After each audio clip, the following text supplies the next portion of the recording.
एक लड़ाई चलती है ओबीसी जनरल की, आप लिखते हैं अमित सिंह जादौन, फिर कहा जाता कि और साथ में जो कुछ क्षेत्र के जो नेता हैं, कोई मतलब समय आते ही कोई अपने आप को यादव बताता है। 1% भी ज़्यादा कोई अमित सिंह जादौन से काबिल है, 1%, और पार्टी ने उस पर भरोसा जता दिया है, तो अमित सिंह जादौन उस पार्टी द्वारा चुने हुए सदस्य के साथ खड़े होंगे कि रविंद्र सिंह भाटी की तरह अलग से अपने लिए खड़े हों? मैं एक खूबसूरती आपको भारतीय जनता पार्टी की या मेरे परिवार से जो मुझे मिला, मैंने कभी सिर उठा के नहीं देखा कि मैं पैर किसके छू रहा हूँ। ये कॉलेज टाइम और स्कूल टाइम से ही मैंने महसूस किया है। अब झंडे की बात पे लौटते हैं, उस समय जानकारी मतलब ये आती है कि शायद प्रयास भी हुआ है झंडा बदलने का। कौन सी विधानसभा टारगेट हो रही है? देखिए, अभी तो हमारे पास बबीना विधानसभा और झांसी विधानसभा। नमस्ते, मेरा नाम है धर्मेंद्र, आप देखना शुरू कर चुके हैं द न्यूज़ तंत्र। आज चर्चा करेंगे अमित सिंह जादौन से, और जो कि भारतीय जनता पार्टी व मोर्चा के जिला अध्यक्ष हैं झांसी जिले से। इनके पीछे की कई कहानी हैं जो अभी तक शायद कैमरे पे नहीं आई हैं, और जो मोटा माटी जो जानकारी आती है, आप इन्हें राजस्थान का भाटी भी कह सकते हैं। झांसी के हिसाब से देखा जाए तो झांसी में जो युवाओं में जो इनकी जो पकड़ बन रही है, क्योंकि मैं आपको सुनाऊंगा तो शायद आप बोर हो जाएं कि कहानियां इनकी जो वान से सुनते हैं अभी तक का कैसा क्या सफ़र रहा। कि जाहिर सी बात है कि इनका परिवार भारतीय जनता पार्टी से जब जनसंघ हुआ करता था उस समय से जुड़ा हुआ है, फिर बाद में अमित ने इसकी कमान संभाली, और अभी भी कई सालों से इस प्रकार सक्रिय हैं कि बहुत बड़े बड़े नेता इनकी तारीफ़ करके झांसी में जाते हैं। जहाँ तक मुझे याद है, एक सम्मेलन हुआ था, युवा सम्मेलन करके, इलेक्शन से पहले, और जो कि अभी कैबिनेट मंत्री हैं स्वतंत्र देव सिंह, और वो बहुत बेहतरीन तारीफ़ करके गए थे। वो क्लिप्स भी बहुत वायरल हुई थी। अमित जी, ये पॉलिटिकल चर्चा पे बाद में आएंगे। हम जानना चाहते हैं कि ये शुरुआती जो सफ़र आपका रहा है, कैसे क्या शुरुआत हुई, और जब परिवार राजनीति में था तो आप ही क्यों कूदे? हो गई थी सेवा एवा, व्यापार सब बढ़िया चल ही रहा था, इसी को आगे बढ़ाते। पहले तो मैं आपका धन्यवाद देना चाहता हूं, जो आप अपना कीमती समय निकाल कर हमारे पास आए और आपने ये महत्वपूर्ण समय अपना दिया कि मैं अपनी भी बात कुछ आपके सामने रख सकूं। चूँकि प्रोफेशनल तरीके से सभी लोग जानते हैं कि मैं युवा मोर्चा का जिलाध्यक्ष हूँ, और उस पद पे मैं उस दायित्व को निभा रहा हूँ। ये एक बहुत बड़ी जिम्मेदारी है, युवाओं के बीच में अपने भारतीय जनता पार्टी की बात रखना, अपने विकास कार्यों को रखना, ये एक बड़ी जिम्मेदारी बन जाती है। चूँकि आप जानते हैं, युवा का दूसरा अगर अपन लोग बात करें तो हवा होता है, वायु होता है। युवा का जो उल्टा शब्द हम लोग कहते हैं वो वायु होता है। वायु का आप जानते हैं वेग कितना तेज हो सकता है, और किस प्रकार से वायु अपनी गति के हिसाब से चीज़ों को बढ़ाती है। बहुत प्रचलित है कि जिस ओर जवानी चलती है उस ओर जमाना चलता है। ऐसी जवानियों को संभाल के और सही दिशा में उनको ले जाने का काम जो मुझे दिया गया था, उसको मैं कर रहा हूँ। और जैसा कि आपने कहा कि पृष्ठभूमि जनसेवा की क्यों चुनी, तो मैं आपको बता देना चाहता हूं कि परिवार जब एक राजनीतिक पृष्ठभूमि का होता है तो हमारी जिम्मेदारी जनता की, संगठन की हर एक प्रकार से बड़ी हो जाती है।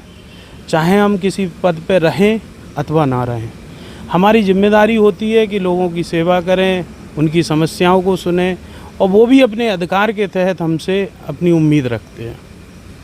जी, अब बात आती है कि पढ़ाई वढ़ाई कहाँ से की और कहाँ रहना है ना हुआ, बचपन कहाँ बीता है? जे हम लोग, मेरा पैतृक गांव रिछौरा है जहां मेरा जन्म हुआ, और पारीछा और रिछौरा एक ही जगह आप कह सकते हैं। यहीं के कॉन्वेंट स्कूल से मेरी पढ़ाई शुरू हुई थी। चूँकि पृष्ठभूमि भारतीय जनता पार्टी की थी, मेरे पिताजी पूर्व में जिलाध्यक्ष भी रहे, अभी वर्तमान में प्रदेश कार्य समिति सदस्य भी हैं। एक इंसिडेंट मैं आपको बताना चाहता हूँ जी। हमारे घर पे एक संघ के बहुत बड़े पदाधिकारी उस समय आए थे।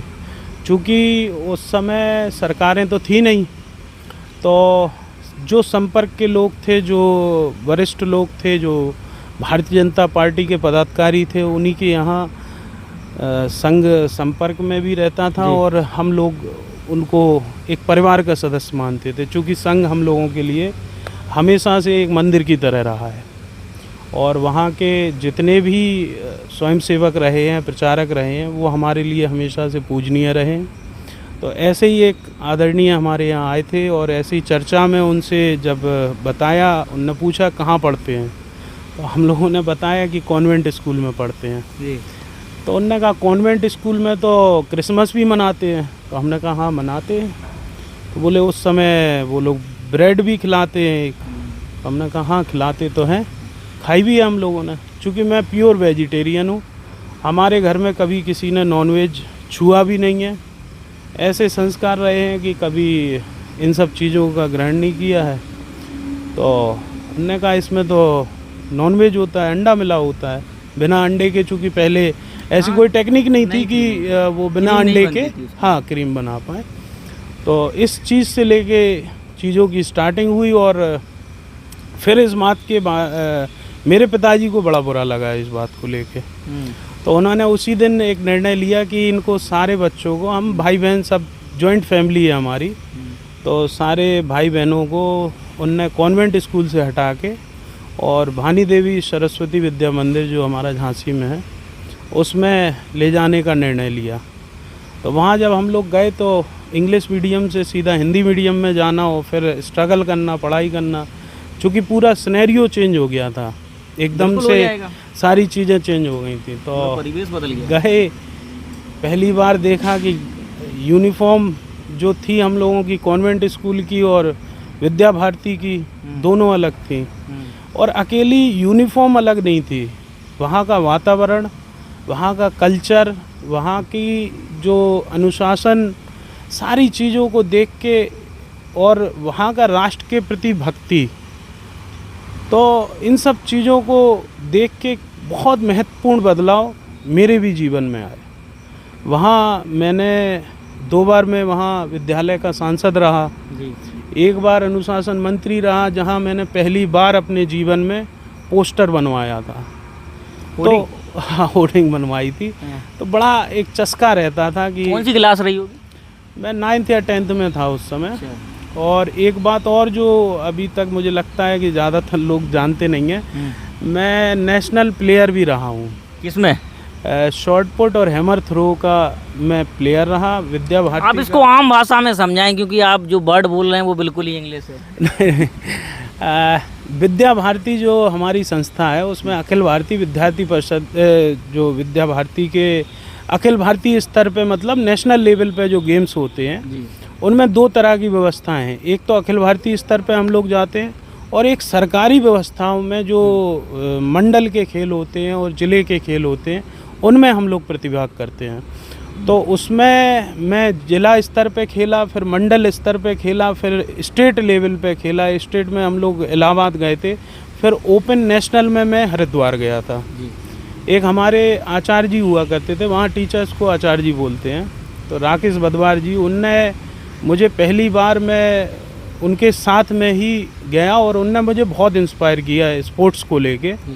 चूँकि फिजिक भी ऐसी थी कि घर में शुरुआत में हम लोगों ने डड़े बैठ के लगा के शुरुआत की, हनुमान चालीसा पढ़ के दिन की शुरुआत हम लोगों की होती थी, सूर्य नमस्कार करके आगे बढ़ते। क्षेत्र के कई लोग, मतलब व्यापारिक रूप से भी कई लोग जुड़े होते थे, चाचा हैं उनके मित्र वगैरह होते थे, बड़े भाई हैं उनके मित्र वगैरह, तो सब लोग आते थे तो देखते थे, सब लोग रहते थे साथ में, बैडमिंटन खेलना, वॉलीबॉल खेलना, ये सारा एक पारिवारिक माहौल हम लोगों के यहाँ हमेशा से बना रहा।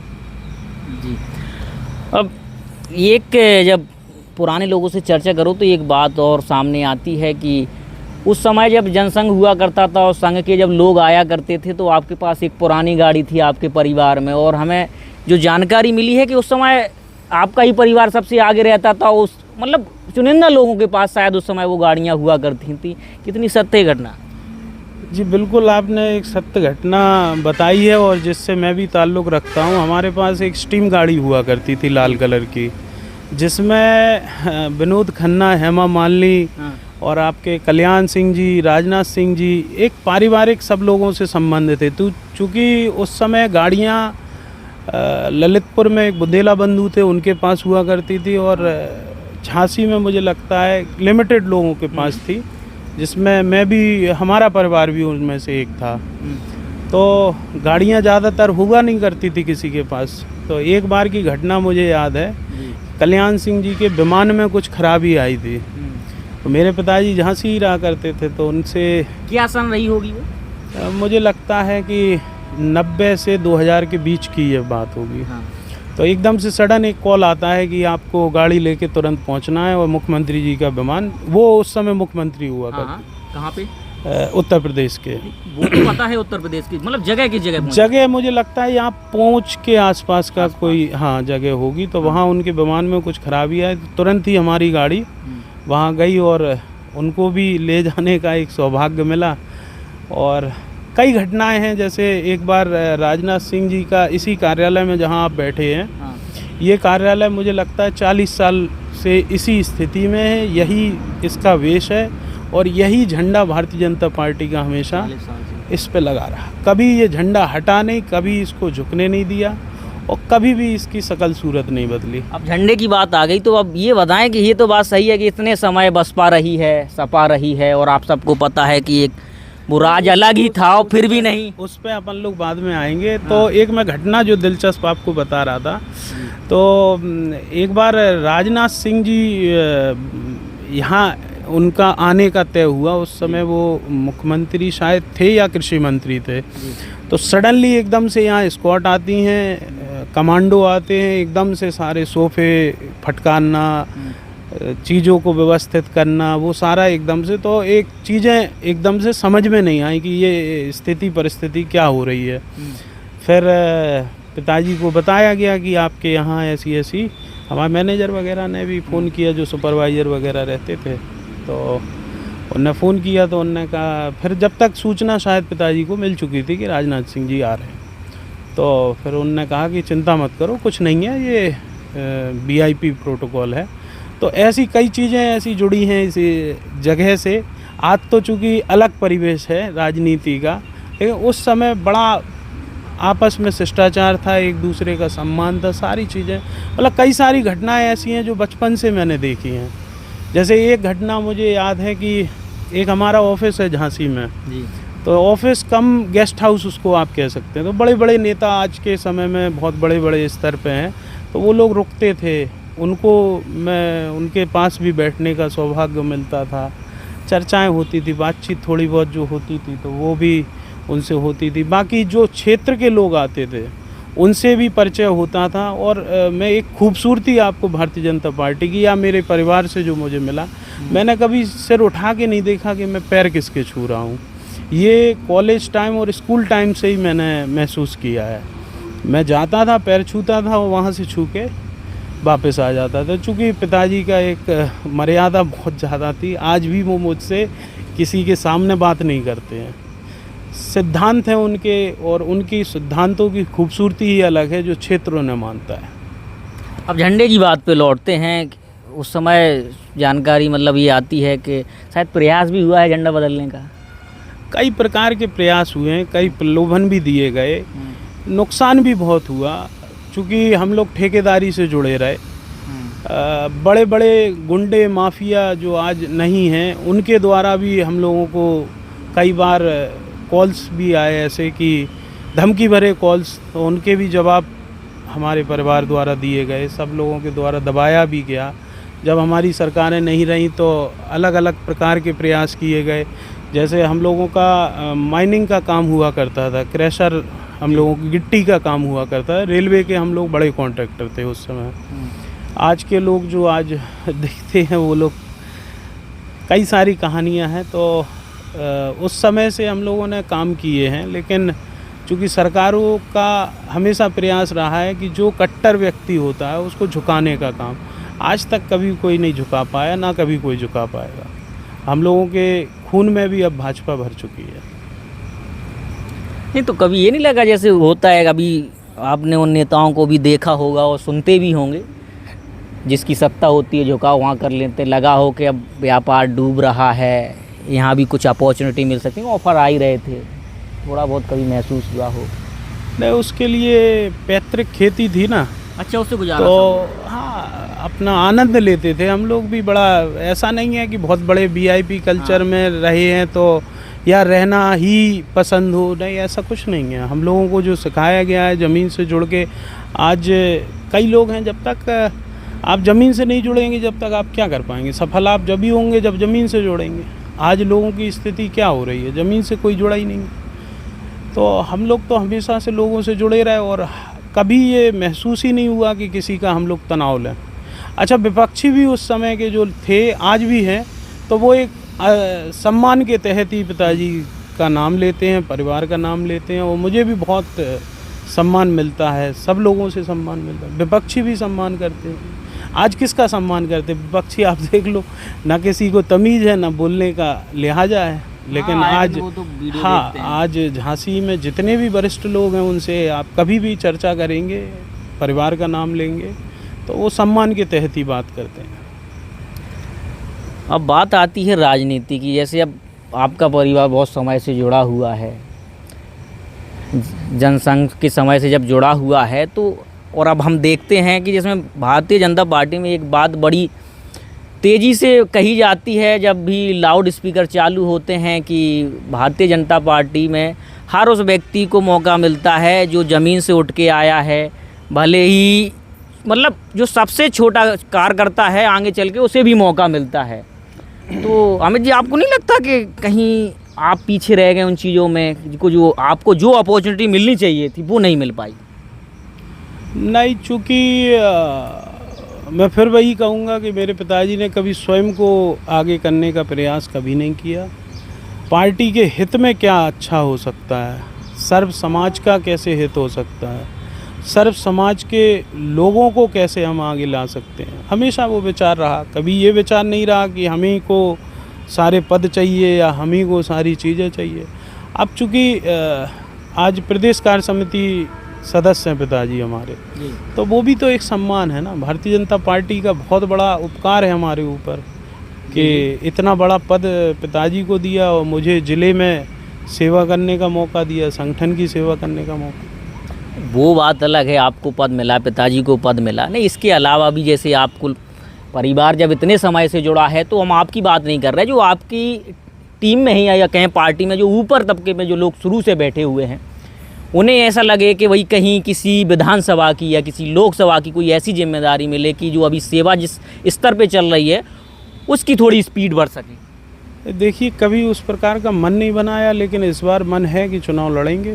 अच्छा, तो पार्टी निश्चित रूप से लड़ाएगी, ऐसा विश्वास पार्टी के प्रति भी है और मन में भी ये है कि इस बार चुनाव लड़ेंगे। तो ज़रूरी थोड़ी है कि आप पार्टी के सिंबल से लड़ें, आप तो वैसे भी लड़ जाएंगे, क्योंकि जाहिर सी बात है कि जो हमने आपके परिचय में पहले हमने बताया है कि आपको भी याद होगा राजस्थान का एक भाटी नाम का जो युवा जो निकल के आया, कितनी कैसी फॉलोइंग, बिल्कुल, और मतलब सत्ता में होते हुए लोगों को हराते हुए वो जीत गया है। तो इस तरीके के लोग आपको भी फॉलो करते हैं। ज़रूरी है कि पार्टी के सिंबल से ही लड़ना? निश्चित रूप से अभी तो चूँकि चुनाव में बहुत समय है और मैं बड़ा अच्छा रविंद्र सिंह भाटी जी का फ़ैन भी रहा हूँ और उनको फॉलो भी करता हूँ। अच्छे व्यक्ति हैं वो, और चूँकि रहे तो वो भारतीय जनता पार्टी से ही हैं, तो कहीं ना कहीं संपर्क में भी रहे हैं। और मैं आपको बता दूं कि कहीं ना कहीं उनसे रिलेशन भी अच्छा है हमारा। बातचीत एक दो बार मेरी हुई है। तो इंस्पायर तो हो रहे होंगे?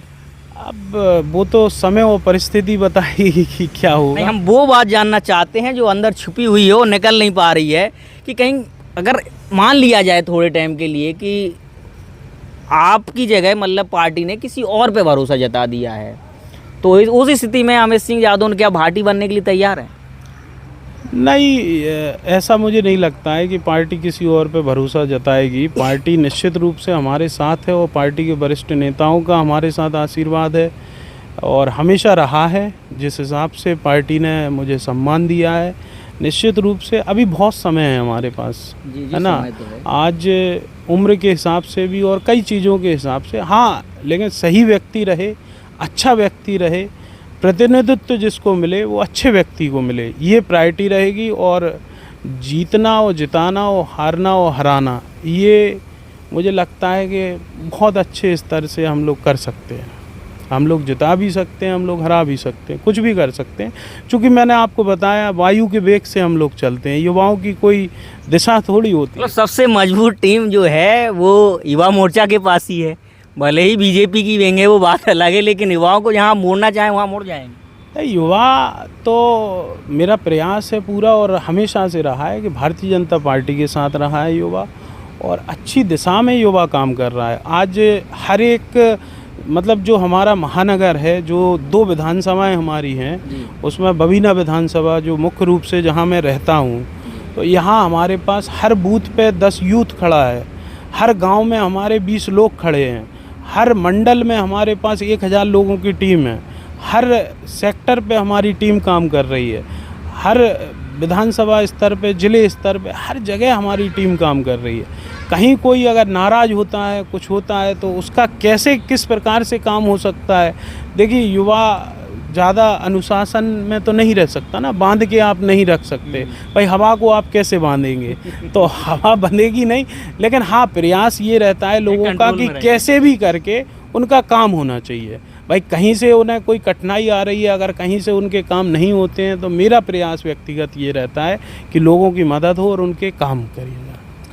वो वाक़या क्या था, लोकसभा के समय एक रैली हुई, एक आपका युवा मोर्चा का एक युवा सम्मेलन था, और झांसी ज़िले से ये कहें कि उस समय की बातें, उस समय जो बातें कही जा रही थी कि पहला ऐसा युवा सम्मेलन था कि इतने यूथ वहाँ, मतलब इतना यूथ वहाँ दिख रहा था झांसी ज़िले में, पहली बार ऐसा हुआ था। और उस समय एक बड़े नेता ने आपकी तारीफ़ भी की थी मंच से। नहीं, मैं आपको बता देना चाहता हूँ, आदरणीय स्वतंत्र देव सिंह जी जो हैं वो हमारे अभिभावक की तरह हैं, उनकी मैं बहुत इज्जत करता हूँ। पंडित दीनदयाल उपाध्याय जी को तो हम लोगों ने नहीं देखा, लेकिन ऐसा व्यक्तित्व जो उनके समान, उनके जैसा है, मैं मानता हूँ वो पार्टी के अंदर स्वतंत्र देव सिंह जी हैं। इतना भ्रमण करते हैं, मैं चूँकि उनका बहुत अच्छा और बहुत फॉलो करता हूँ उनको, पारिवारिक भी उनसे बहुत अच्छा जुड़ाव रहा है, बहुत मतलब इंस्पायर्ड मैं उनसे होता हूँ हमेशा।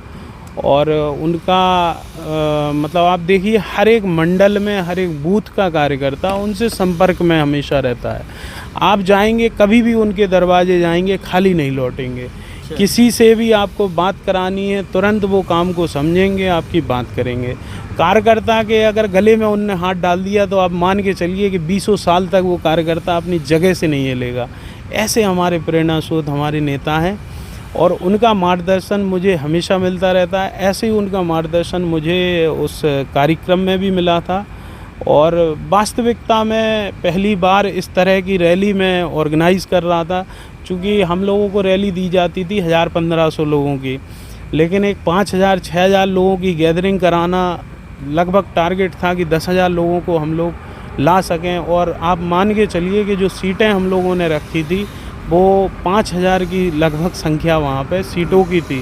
पूरे प्रशासन की इतनी कड़ी व्यवस्था थी कि आप ये मानिए कि कार्यक्रम स्थल से लगभग 3 किलोमीटर पहले बसें रोक दी गई थी, वाहन की पार्किंग पूरी फुल हो चुकी थी, बाइकों से एक हुजूम चला आ रहा था युवाओं का।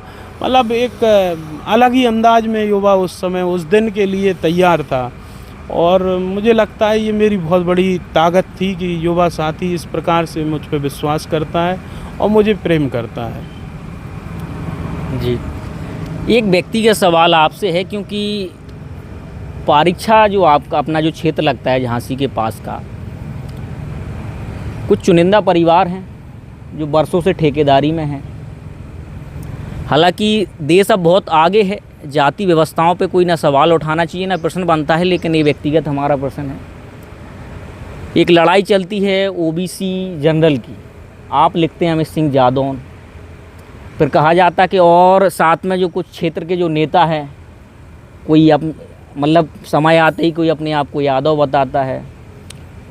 तो मतलब ये क्या जातिगत, मतलब ये क्या कहानी है पूरी कि आपका परिवार एक ही है, कोई कुछ लिखता है, कोई कुछ लिखता है?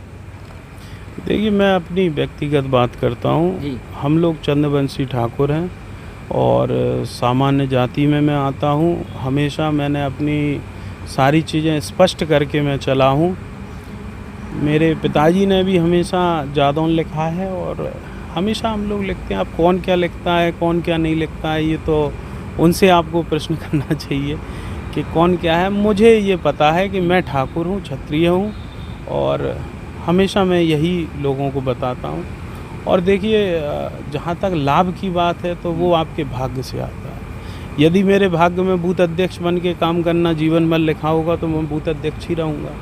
अगर मेरे भाग्य में लिखा होगा कि कल के दिन मैं विधायक सांसद बनूँ तो कौन रोक लेगा मुझे, निश्चित रूप से बनूँगा। तो ये भाग्य पर डिपेंड करता है, क्या बनना है, क्या नहीं बनना है, क्या जाति है, क्या नहीं है। तो मेरी जाति जादौन है और सामान्य में मैं ये जानना चाह रहा हूँ कि मतलब जो लोग ऐसा कर रहे हैं वो आपके ही परिवार के देखिए मतलब जुड़े हुए हैं कहीं पुरखों से, कुछ ऐसा? नहीं, मेरा परिवार आप देख रहे हैं, यहाँ मेरे जितने लोग हैं वो मेरे आसपास ही हैं, सब लोग जो मेरे परिवार के लोग हैं। क्योंकि बहुत पहले ये कहानी चली थी कि सपा का समय आया तो यादव जोड़ लिया और सत्ता बदली तो सिंह जोड़ लिया। ये सारा आप समझ रहे हैं और बिना नाम बताएं भी आप बता सकते हैं कि वो हैं परिवार के लोग हैं, मतलब आना जाना है किस तरीके से वो? मेरा स्पष्ट आपसे कहना है कि मैं अपने बारे में आपको बता सकता हूँ। किसी ने क्या किया है, क्या नहीं किया है, किसी पे टिप्पणी करने लायक ना मैं आज हूँ। और मैं अपना समय इस बात में बर्बाद नहीं करता हूँ कि मैं किसी और पर टिप्पणी करूँ। मैं अपना काम करता हूँ, जो मुझे काम पार्टी ने दिया है, जो लोगों ने दिया है, जो जनता ने दिया है, उनका मैं काम करता हूँ। चलो, अब काम की बात आ गई तो अभी क्या आमद कर रहे हैं, लोगों के बीच जा रहे हैं, क्या कर रहे हैं, पूरी दिनचर्या क्या है?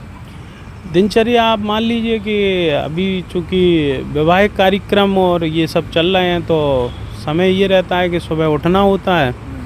उठने के बाद से चूँकि मैं गांव में रहता हूं तो कुछ लोगों की जो जो समस्याएं होती हैं तो उनको सुना, बातचीत की, थोड़ा बहुत समय अपने पर्सनल रहता है, व्यक्तिगत अपने काम निपटाए, पूजा पाठ करी, फिर अपने कार्यालय पर आ गया। तो जो लोग यहाँ रहते हैं उनसे यहाँ मिलना, फिर जो दुखी परिवार जिनके यहाँ कोई घटना हो गई, निधन हो गए, तो उनके यहाँ जाना, उनसे लोगों से मिलना। फिर इसके बाद अपना एक केंद्र हम लोग चलाते हैं, मेरे नाम से ही है, यहाँ निःशुल्क जन सुविधा केंद्र है, उसके माध्यम से लोगों की मदद करना। जो भी परेशानी, कई जगह क्या रहता है कि जैसे आज भी कई सपा या बसपा मानसिकता के लोग हैं जो भाजपा के लोगों को परेशान करते हैं, या गांव में एक प्रतिद्वंद्विता चलती है कि आप फलाने के समर्थक हैं, आप ढिकाने के साथ हैं। तो ऐसे लोग जब निराश होकर आते हैं और हम लोग प्रयास करते हैं कि सरकारी माध्यम से उनका काम कराएं, तो कई बार अधिकारी सुनते हो, कई बार उस चीज़ को टाल देते हैं कुछ समय के लिए। तो ऐसे समय में मैंने सोचा कि अपने यहाँ जब केंद्र होगा, ई डिस्ट्रिक्ट की अपनी खुद की एक आईडी होगी, तो अपन व्यक्तिगत रूप से अपने लोगों के काम करा सकते हैं। संपर्क अमित सिंह जादौन राजनीति के अलावा और कुछ कर रहे हैं जिससे, क्योंकि आपने ये तो व्यापार है वो आपका पुश्तैनी है, उसको तो और लोग भी देख रहे हैं, आप कुछ अलग से कुछ कर रहे हैं कि जिससे ये गाड़ियाँ दौड़ रही हैं, इनका तेल पानी चल रहा हो? हमारे पेट्रोल पंप है तो उस पेट्रोल पंप से हाँ, घर वाले ही अभी तो मदद करते हैं, सब देखते हैं, काम सब लोगों के आपस में बटे हुए हैं। पेट्रोल पंप है, उनका भी काम है, ठेकेदारी का काम है, एक ट्रैक्टर की हम लोग एजेंसी चला रहे हैं।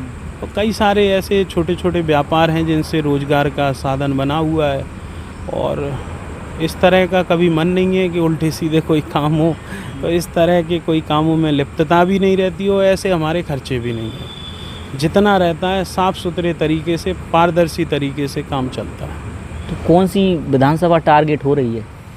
देखिए, अभी तो हमारे पास बबीना विधानसभा और झांसी विधानसभा दोनों ही हमारे, नहीं, तैयारी तो हम लोग कराते हैं।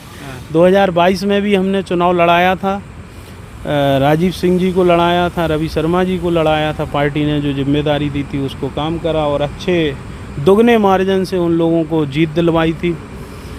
2024 में जहां कोई जीत नहीं, किसी की भी जीत नहीं हो पाई पूरी बुंदेलखंड में, वहां हमारे अनुराग शर्मा जी जीते।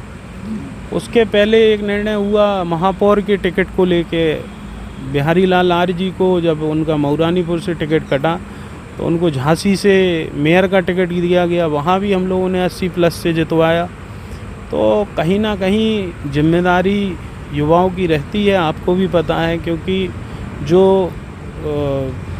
वरिष्ठ हो जाता है तो वो निर्णय अपने बैठ के करता है और जो युवा रहता है वो फील्ड पे दौड़ लगा के निर्णय कराता है। हम लोग एक बहुत अच्छी सुंदरता हमारे यहाँ लोकतंत्र की है कि जब हम लोग किसी से वोट मांगने जाते हैं तो वो कह देता है स्पष्ट कि हम तुम्हें काय वोट दें। हाँ, कारण तो उस काय को हम लोग हाँ में बदलने का काम करते हैं। युवा का काम रहता है, हमारे मोर्चे का काम। तो अब तो लड़ाई खुद के लिए है ना, अभी दूसरों को जिताने के लिए चल रही थी, अब खुद को वहाँ खड़ा करना है। देखिए, मैंने आपसे स्पष्ट कहा कि पार्टी ये तय करेगी कि किसको लड़ना है। हमारा काम हमेशा पार्टी के निर्णय को सही साबित करना है। इसलिए तो हमें वो जानना है कि सपोज दैट हमने मान लिया कि 1% भी ज़्यादा कोई अमित सिंह जादौन से काबिल है, 1%, और पार्टी ने उस पर भरोसा जता दिया है, तो अमित सिंह जादौन उस पार्टी द्वारा चुने हुए सदस्य के साथ खड़े होंगे कि रविंद्र सिंह भाटी की तरह अलग से अपने लिए खड़े होंगे? देखिए, क्योंकि भरोसा दोनों ही जो युवा आपसे जुड़े हैं उन युवाओं का भरोसा आप पे है, पार्टी का भी भरोसा आप पे है। उस समय आप क्या क्या चुनेंगे उस समय? उस समय में अभी समय है और उस समय के हिसाब से समय तय करेगा कि आगे वाला भविष्य क्या होगा। दूसरी चीज़, मुझसे ज़्यादा कोई लायक हो सकता है, मैं मान सकता हूँ, लेकिन मुझ पे जो लोगों का विश्वास है वो आप कहाँ से लाएंगे? उनका स्नेह मुझे है, वरिष्ठों का आशीर्वाद मेरे साथ है, वो आप कहाँ से लाएंगे? वो तो दिल में पैदा करने वाला प्रेम है ना। जो प्रेम मेरे ऊपर लोगों का है तो वो मुझे लगता है कि अगर आशीर्वाद रहा, सारी चीज़ें ठीक रहीं, तो आगे देखिए कौन सा चुनाव पार्टी लड़ाती है, क्या करती है। भाई, हमारा अकेला संगठन को लेके नहीं है, संगठन में हम काम कर रहे हैं जी, लेकिन चुनाव भी हम लोगों को लड़ना है। क्योंकि मेरा मानना ये है कि युवाओं को आगे आना पड़ेगा। राजनीति अगर करनी है और भविष्य अगर देश का गति देना है तो युवा को आगे आना पड़ेगा, युवाओं को टिकट देने पड़ेगा। जो अमित सिंह अभी बैठ के जो बोल रहे हैं जनता के लिए, युवाओं के लिए, जब जाहिर सी बात है क्षेत्र में आप कर रहे हैं काम, आज नहीं तो कल सफलता अगर मिलती है, आप भी बड़े बड़े दफ्तरों में बैठेंगे, ये विचार बने रहेंगे कि फिर अभी तक के लिए सीमित रहेंगे, हो सकता है डगमगा जाएं? देखिए, मैं आपको बहुत ही स्पष्ट तरीके से बता दूं, मैंने भी संघर्ष किया है। जैसे कोई कहता है ना कि आपको तो विरासत में ये चीज़ें मिली, हाँ, तो विरासत में किसी को कुछ नहीं मिलता है। पिता का नाम बेटे को बरकरार करना पड़ता है, पिता के नाम को बढ़ाना पड़ता है, पिता के नाम को संभाल के चलना पड़ता है, उनकी अच्छाई बुराइयों को आपको झेलना पड़ता है। जब अच्छाइयाँ होती हैं, बुराइयाँ भी होती हैं। उनके कुछ निर्णय ऐसे होते हैं जो लोगों के पक्ष में हुए हैं, कुछ निर्णय ऐसे होते हैं जो लोगों के विपक्ष में हुए हैं, तो उनका भी सामना आपको करना पड़ता है। वो कहते नहीं है कि लोगों को जो परिवार का नाम होता है उसको बहुत कुछ शोहरत, ऐशो आराम मिलते हैं, लेकिन उस नाम को बचा के और उस नाम को बनाना भी पड़ता है, उसी व्यक्ति को बनाना पड़ता है जो व्यक्ति फील्ड में होता है। तो मैं जिला मंत्री जब रहा युवा मोर्चा का, तो कई बार ऐसा होता था कि हम लोग पीछे जाके बैठते थे, लोग बात भी नहीं करना पसंद करते थे। हाँ, कई लोग हो जाते थे कि युवा मोर्चा के हम लोग कार्यकर्ता थे, तो हमारा चूँकि ज़िले में आता था, ग्रामीण क्षेत्र आता था उस समय, और आज हमारा महानगर का है, तो मैं इसलिए भी अपने आप को खुशकिस्मत मानता हूँ कि महानगर का जब गठन हुआ तो पहला युवा मोर्चा का जिलाध्यक्ष मैं हूँ, जो 2 विधानसभाओं का जिलाध्यक्ष है। और हमेशा प्रयास रहता है चीज़ों को अच्छा करने का।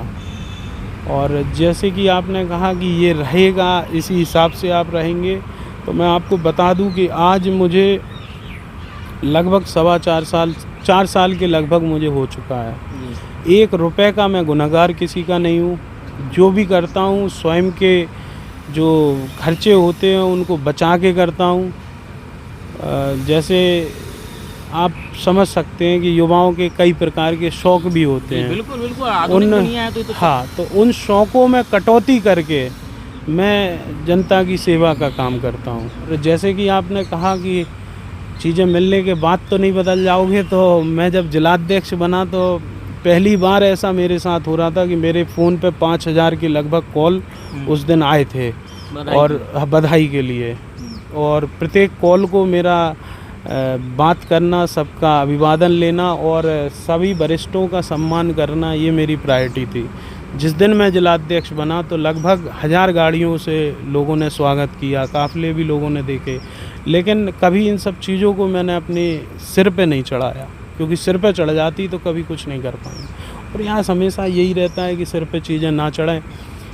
लगभग हमारे वरिष्ठ जितने पूर्व जिलाध्यक्ष थे, ब्लॉक प्रमुख थे, विधायक थे, सांसद थे, जो लोग भी थे, सबको इसी कार्यालय पे हम लोगों ने आमंत्रित किया था और उनका सम्मान करके, उनके पैर छू के, उनके पैरों की रज लेके मैंने प्रण किया था कि हमेशा इसी प्रकार से सादगी से, सहजता से मेरा कार्यकाल चलता रहे और लोगों के बीच में मैं बना रहूं, अपना काम करता रहूं। और प्रयास ये भी रहा कि अच्छे कार्यकर्ताओं को मैं अपनी टीम में जोड़ पाऊँ। और मैं बताना चाहता हूँ, बहुत अच्छी स्थिति में आज हमारी टीम भी है, अच्छे कार्यकर्ता उसमें से निकल रहे हैं। जगह जगह लोग अपना प्रयास कर रहे हैं, अपने स्थान, अपने चाहे जनप्रतिनिधि के रूप में हो, चाहे संगठक के रूप में हो, हर जगह हमारी टीम के लोग प्रयास कर रहे हैं और काम कर रहे हैं। वीडियो की लेंथ ज़्यादा ना हो, आप लोग देखते समय बोर ना हो, और नया कुछ आता है तो अमित जी से भी चर्चाएं होती रहेंगी, और इनके साथ साथ जो भी क्षेत्र में नए युवा जो नेता उभर के आ रहे हैं, चाहे वो किसी भी पार्टी से हैं, उनको भी आप सुनते रहेंगे। या 2027 बिल्कुल पास है और अमित जी को भले ही लग रहा है कि 2027 बड़ी दूर है, और अभी हाल कुछ ही समय में वो 2027 आ जाएगा। सब लोग तैयारियां कर रहे हैं। 26 के भी चुनाव हाँ, तो वो छोटे चुनाव हैं, ग्राम प्रधानी के, आपके और जिला पंचायत सदस्य के। अमित जी, क्योंकि अब हम वीडियो ख़त्म कर रहे हैं, कुछ कहना चाहते हैं आपकी युवाओं से या जनता से, कोई अपील है? मेरी अपील इतनी ही है लोगों से कि आप सजग रहें, स्वस्थ रहें और संकोची ना रहें। अगर आपको लगता है, कुछ भी आपको लगता है, कहीं भी आपको लगता है कि अगर मैं कहीं भी खड़ा होकर आपकी मदद कर सकता हूं, तो प्रत्येक कार्यकर्ता, प्रत्येक क्षेत्रवासी के बीच में खड़ा होकर मैं आपकी बात रखूंगा और आदरणीय मुख्यमंत्री जी तक भी बात पहुंचाऊंगा, संबंधित अधिकारियों के पास भी बात पहुंचाऊंगा। सहज मुलाकात आप रखिए, जब भी आपको आना हो, आप कार्यालय हमारा 24 घंटे रामिष्ट कार्यालय खुला रहता है। आप आएँ, अपनी बात कहें, अपनी बात बताएं, आपकी बात का समाधान पूरा करने का मैं पूरा प्रयास करूँगा। जी, तो अभी आप सुन रहे थे अमित सिंह जादौन को, और जो भी चर्चा आपने सुनी है, आप क्या सोचते हैं इस पूरी वीडियो को लेके, या किसी विशेष मुद्दे को लेके आप कमेंट करके आप हमें बता सकते हैं। मिलते हैं अगली वीडियो में, तभी तक के लिए धन्यवाद।